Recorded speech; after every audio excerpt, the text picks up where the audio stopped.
It's such a pleasure for me to speak to the residents, the future of our specialty. When I was working with Dr. Harold Kleinert, I used to frequently talk to him as to setting up the units, selecting people for work. And one day I just asked him, Dr. Kleinert, what do you look for when you select a fellow? He just took my this thing, he patted my back and said, Raja, as far as a fellow is concerned, I don't mind a monkey as long as he's an interested monkey. I think that's a very fantastic statement. I also concur to him. Saying that my first point is what I look for in a resident. I look for a resident with interest for learning. How do you identify that? You can easily identify that person. You just look at his face, he's interested in learning. He has a smile on the face, he's looking to you in the eyes, he's willing to talk, he's looking for work. I think such a person is good. And such a person can be taught, he could be molded. I also want to tell you that the starting level of knowledge doesn't matter. I think I'm not looking at a guy who really knows a lot. I think if he knows is fine. But then if he's interested to learn, that's fine. I think we can make him a lot better. Second is that I expect my resident to take an effort to understand what the unit stands for. I think it goes to any unit. Ganga will have some ideas, Saptajang will have some ideas, JJ will have certain ideas. There are some culture. So you need to understand the organizational culture, and identifying yourselves with the goals of the organization makes you gel with the team faster. It's not esoteric. It's not a thing which is big. I'm not asking something big. There will be certain things. There are many things that are very small. They will not be big at all, but then easy to comply. But the only thing is that you must know which to comply. You need to think, okay, whether to complying or not complying. I think what do we gain? The faster you acclimatize with the protocols of the unit, earlier does your learning start. There is something like grooming properly. I think in our center, you want a white coat, which is neat and nice.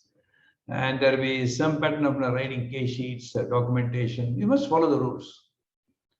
Where you think the rules don't exist, do what you think is good for the patient. I think that's why somebody asked me, no, I don't know the rules. Okay, at that stage, do what you think is good for the patient. And if you're not sure, do not hesitate to seek advice. I think you need to escalate. I think that's what I expect from my training.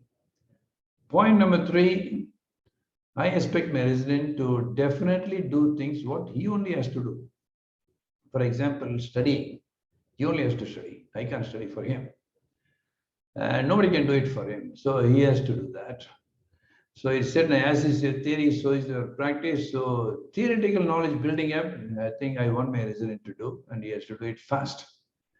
And completing mandatory things of the course, like writing logbooks regularly, I can do it for him.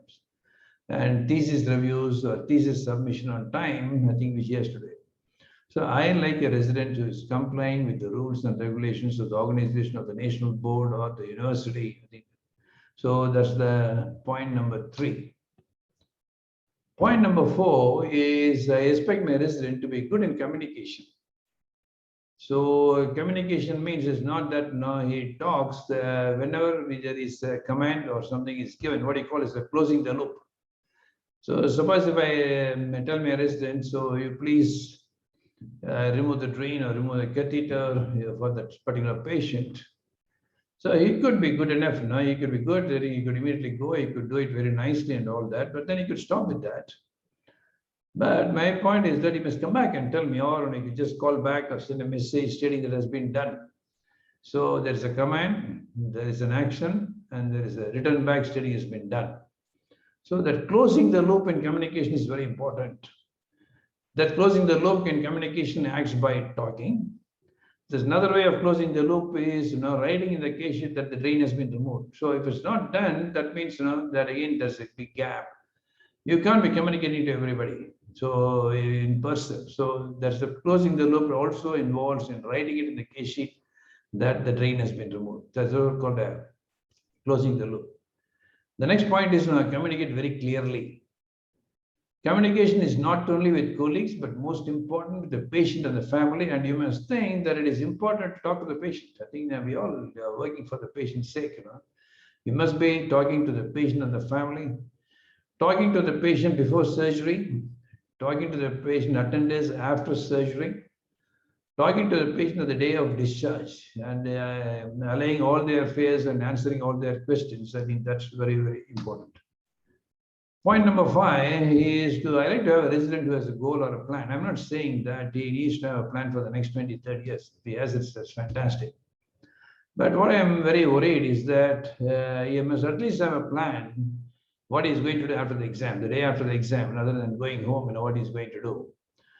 When I usually ask some residents on the examination or even our own residents a month before they go for the exams as to what he or she would do after the exam, the common answer I get is that I'll see after I finish. My God, that's very disappointing. I tell them now that until you write the exam, you're a resident, you've got a job, you've got a name, you've got a title. And then if you don't plan, that means the next day you become an unemployed doctor. I think that's not a good thing. So you must plan as to what you're going to do, where you're going to go. Suppose you're going to go to Nellore or you're going to go to Chennai. You got to think, what am I going to do? So you must not have a gap in your CV. So I like to plan, people like to plan. So there's 5 points, which I think they are all very mandatory. That is absolutely essential. The next 5, if somebody has, they are golden, they are winners.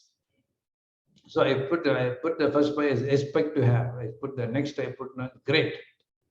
It's great to have a resident, who can work without supervision. That's fantastic. He has earned his trust. Doing things well or not doing a mistake when you're sure you will not be found out or cross-checked. That's a great asset to have. I can trust that he has the interest of the patient and the institution at heart. That I will give my arm, right arm below my elbow for such a candidate. See, that will also include, if you are a resident, if you see something mistake is being done by somebody, I think you need to stand up for something which is wrong. When something is done badly, which is not in the interest of the patient or not up to the mark, you need to stand up. So in a young age, if you don't stand up for something which is wrong, at a later age, you will not have anything to stand at all. I think that's very important. And you need to cultivate that quality now. Point number 7 is great to have a resident who helps me with things I need to do, but don't have the time to do or can't do. Okay, every professor, every person comes into the stage at some point. The facts and data, I think that's very important. You see a patient with a rare syndrome or encounter an uncommon complication, you need to know what's the best that you could have. I just love a resident in the 5th minute who tells me, sir, this is what has happened, and so this is what the literature says. I think this is the best that we can do. This situation needs a lot of workup. I love to have a resident who can supply me with the knowledge I need to have, but which I don't have the time to secure. A resident who fills up the deficiencies of the teaching staff, I think he's a great guy to have. Point number 8, it's great to have a resident who adds value to the work that's done in the unit. He's not a guy, who just divides what's going to happen in the unit, who just adds value. It's so easy to add value. You are looking for great residents. This usually involves honing up our inherent skills. Somebody may be good in doing photographs. That means what he has to do is that he needs to have organizing the photographs of the unit. That's fantastic.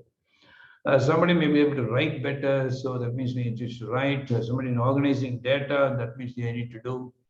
Setting up new protocols, innovations to improving patient care. I think that all is there. We had a resident Latish, a little bit of mission as well as a Ganga multipurpose equipment. He was initially interested in mechanical things. So with that, we use it now to preoperatively document the power and everything of patients in the unit.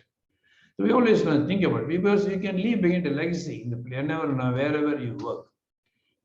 That means he's a resident who takes up responsibility. He's one who doesn't do what he likes to do, is comfortable to do, but does what needs to be done. That person is a great asset. So that requires consistency, sustaining, and not conforming to the average. He's not shy to excel. I think he's not going to the peer pressure of the average guys. I think he likes to be a star. He likes to fly ahead, not feeling shy to excel. Point number 9 is that you need to have a resident who helps subordinates to grow. Our lives in the hospital are so interconnected that we cannot grow unless all around us are growing. That involves the growth of our nurses, the therapists, dietitians, fish nurses. It's great to have a resident who takes effort, who takes classes for them. How do you monitor the flaps? What is that the plastic surgeons we need? If you are helping your physiotherapists, your nurses to grow, if a guy could spend time, I like to have such a resident. Point number 10 is that no, it's great to have a resident who believes in the value of the values. Integrity, I think it's either black or white. Either you have it or don't have it. It's not to be accepted in shades of gray. It's said that our eyes can visualize 108 shades of gray. And once you start accepting, I think it's difficult to retrace back. A guy, who is willing to seek advice and who is able to take criticisms constructively and be humble. I think that's very important. So if we could have these things, it would be great. If a resident has the first 5 qualities, he'll quickly become a good resident. If a resident also has the next 5 qualities, he will quickly become a good consultant and will be an asset to any institutions. Wish you all guys, wish you all the very best in life. Thank you so much.